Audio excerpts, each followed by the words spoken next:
विलक्षण प्रतिभा के धनी विद्वानों से समृद्ध मंच को मैं नमन करती हूँ।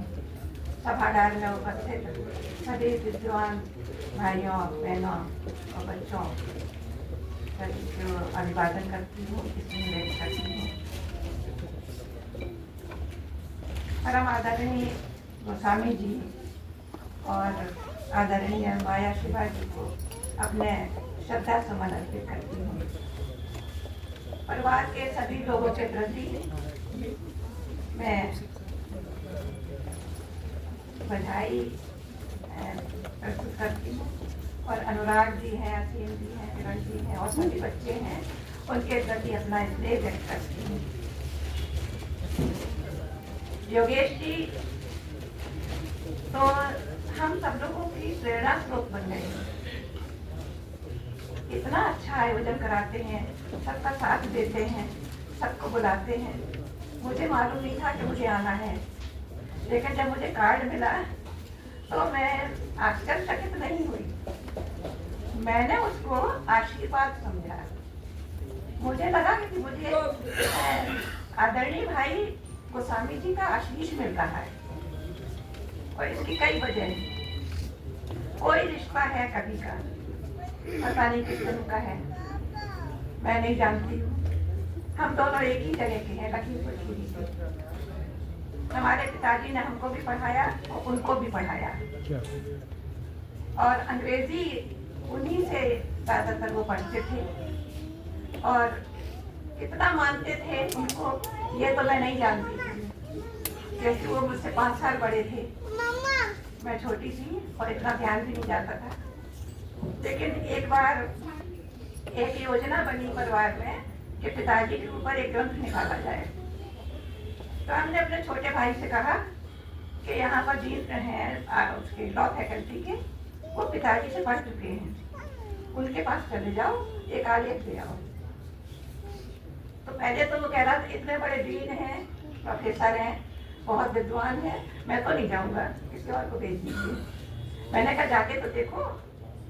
बोले बहुत नक्शेबाज हैं, लखनऊ यूनिवर्सिटी के प्रोफेसर, मैं नहीं जाऊँगा, आप ही चली जाइए।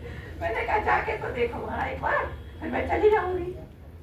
वो गया तो दरवाजा जैसे उन्होंने खोला तो पूछा आप कौन है? तो कहा मैं प्रोफेसर दूरे का बेटा हूँ, नाम बताया, लखीमपुर से आया हूँ। तो देख के रह गए पहले तो, फिर उनको गले से लगाया, इतना रोए हैं कि मैं बता नहीं सकती। बराबर रोते रहे, बहुत रोए। बैठाना मैं और बताने लगे प्रसंग। तो ऐसे सज्जन व्यक्ति इतने सरल सहज, इतने बड़े साहित्यकार होते हुए, इतने बड़े प्रोफेसर, इतने विद्वान, विधि संकाय के इतने बड़े विद्वान, पूरे भारत क्या पूरे विश्व में उनका नाम होगा, क्योंकि उनके ग्रंथ बहुत प्रचलित थे और बहुत प्रशंसित थे। तो भाई कहने लगा कि आज आपने मुझे एक संत से मिला दिया। वो विद्वान नहीं थे, प्रोफेसर नहीं थे, बहुत बड़े थे। तो वो दिमाग में मेरे बात बनी रही और 2-3 बार उनसे मुलाकात भी हुई है सत्य जी के यहाँ, और बहुत अच्छा लगता था उनसे बात करना। बहुत सहज थे। मुझे तो ये लगता है साहित्यकार होना अलग बात है, एक अच्छा इंसान होना अलग बात है, अगर दोनों मिल जाए तो फिर और भी बढ़िया बात है। तो प्रेम और करुणा, ये 2 चीजें तो बहुत ही जरूरी हैं, चाहे कोई पढ़ा हो या ना पढ़ा हो। पढ़ना लिखना और अध्ययन करना, पढ़ाना, ये अलग बातें हैं। बहुत सहजता थी, सरलता थी उनमें और एक इंट्यूशन पावर भी थी, समझ लेते थे तुरंत। जैसे हमारे भाई हैं मंगल जी, आशु कवि हैं, इसी तरह से वो कुछ ना कुछ बना देते थे सहजता के साथ।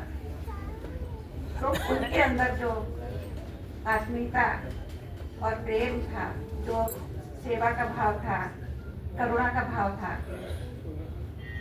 इन सब प्रवृत्तियों ने उनको महान बना दिया था और लेखक बना दिया था, एक अच्छा ईमानदार शिक्षक बना दिया था।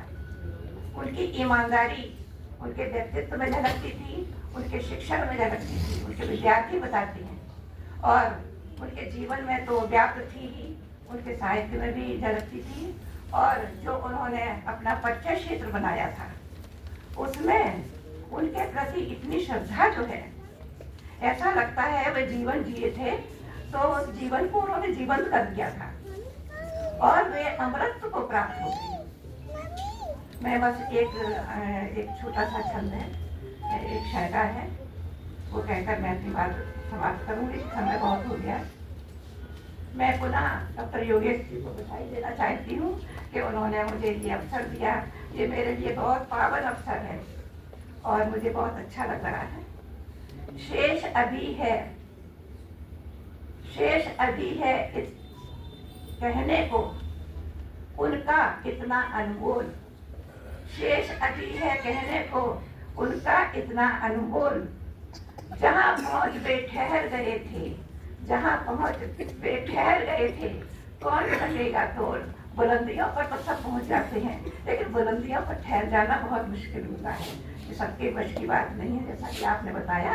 धन्यवाद।